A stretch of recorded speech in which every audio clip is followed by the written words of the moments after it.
Bien, je vous souhaite le bonjour, soyez les bienvenus. La salle est bien nombreuse et ça fait vraiment plaisir.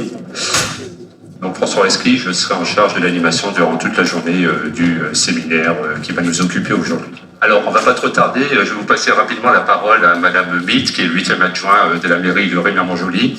Donc, il nous fera un discours de bienvenue et la ville de Remiremont-Joly nous prête ses charmants locaux pour la journée et pour celle de demain de 8h à 12h, me semble-t-il. N'est-ce pas? Juste quelques mots pour me présenter. Madame Tchongatchol Mitt Georgette, 8e adjointe à la ville de Remiremont-Joly, et surtout vous accueillir au sein de notre collectivité pour débattre d'un thème d'actualité très important. Femmes victimes de violences conjugales, le rôle des professionnels, violence et santé des femmes. Monsieur le maire étant hors du département m'a confié cette mission. Je vous assure de son soutien. Je remercie déjà tous les intervenants, tous les participants, et vous souhaite un bon travail, une bonne participation, bon colloque, et merci de votre écoute. Bonne journée. Bien, alors rapidement, donc François Rescrit, je suis chargé de TD à l'université de Guyane et en même temps chargé de mission à la politique de la ville. Donc ici, j'aurai la casquette de l'enseignant et non pas du chargé de mission à la politique de la ville au sein de la CACL. Avant de commencer, des remerciements qui s'imposent parce que les efforts déployés ont été nombreux.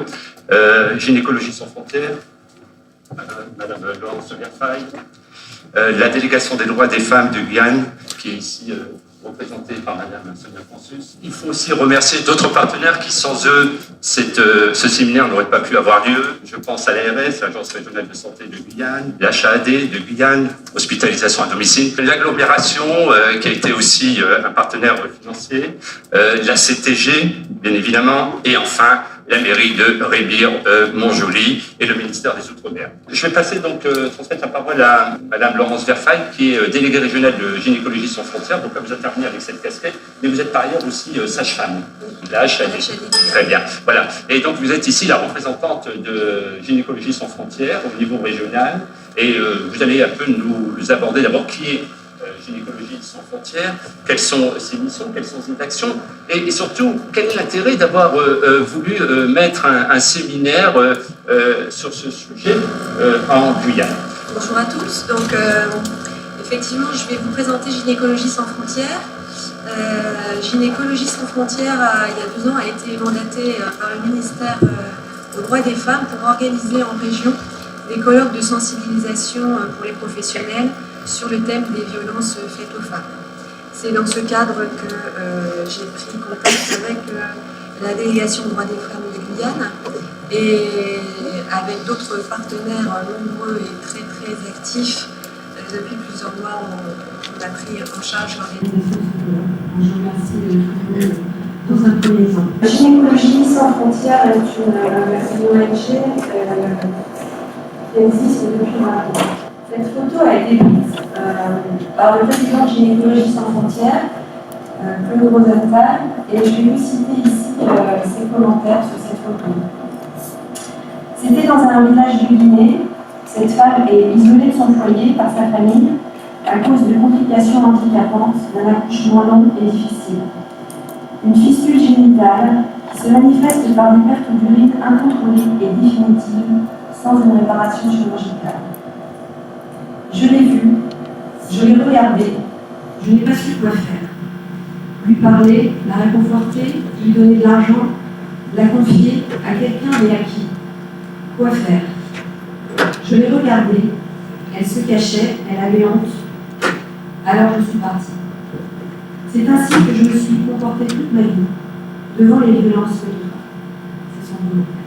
Alors c'est vrai qu'on peut se poser la question, chacun d'entre nous, dans notre pratique, pourquoi n'avoir rien fait, rien dit, même si notre chose aussi dramatique, mais pour différentes raisons. On a tous rencontré le manque de formation, l'invisibilité, le non-discours des femmes, le déni parfois, et puis une difficulté à orienter les femmes qu'on a en face de soi dans notre pratique quotidienne.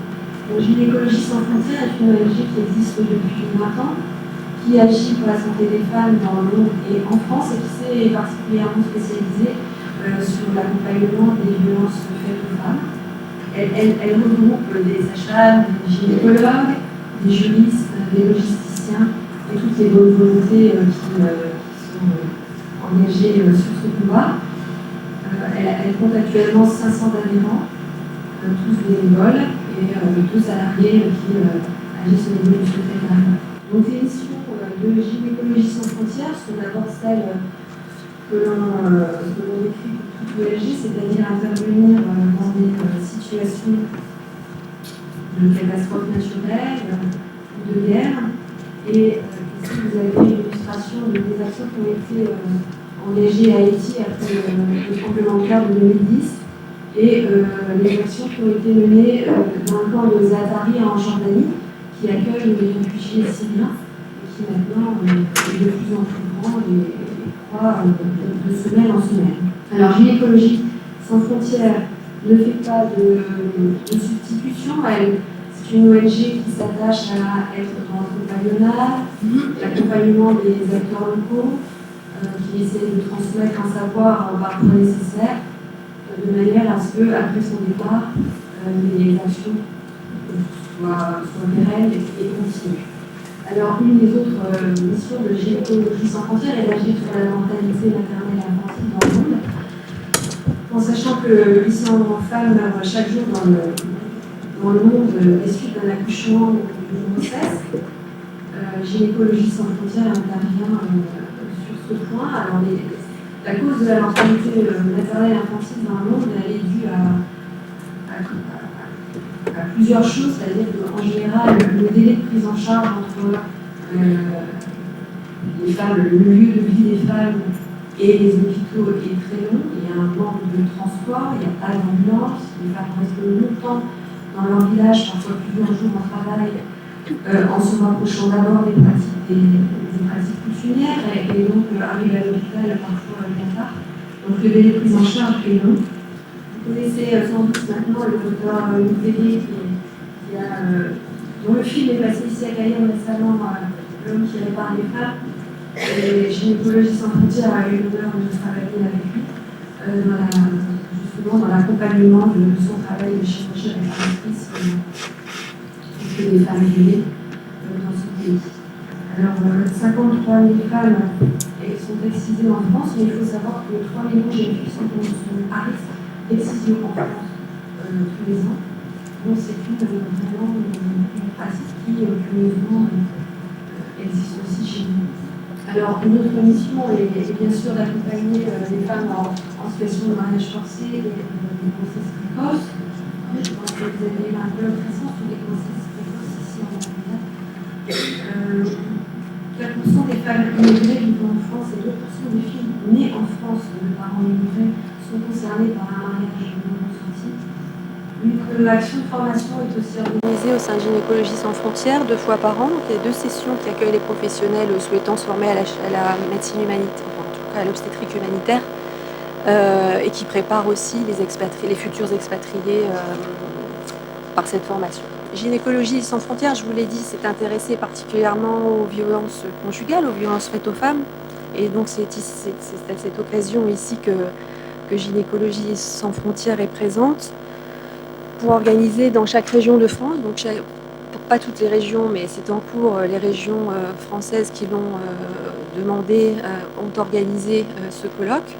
Et ici aussi dans les départements et territoires d'outre-mer, pour faire un bilan local, pour se rencontrer, pour prévoir des axes d'amélioration et pour établir un travail en réseau formalisé et pérenne. Ça, ce serait vraiment l'idéal. Première pierre pour avancer ensemble tous, enfin, déjà en tant que citoyens, je pense que chacun d'entre nous doit se sentir concerné, hommes et femmes, les professionnels bien sûr, mais aussi les élus, contre les violences faites aux femmes en Guyane. Donc, pour agir ensemble, tous ensemble, autour des violences pour les femmes de Guyane. Alors, je vous laisse les coordonnées de Gynécologie sans frontières, mais je ne terminerai pas mon propos sans vous parler d'un groupe récent, un groupe de travail qui vient de se mettre en place à l'initiative de l'équipe obstétricale du Char et qui s'appelle SAF Guyane. SAF Guyane va s'intéresser à l'alcoolisation des femmes pendant la grossesse et je vous en parle parce que bien sûr les 2 thématiques sont intimement liées. L'alcoolisation des femmes est pratiquement à chaque fois en lien avec des violences conjugales.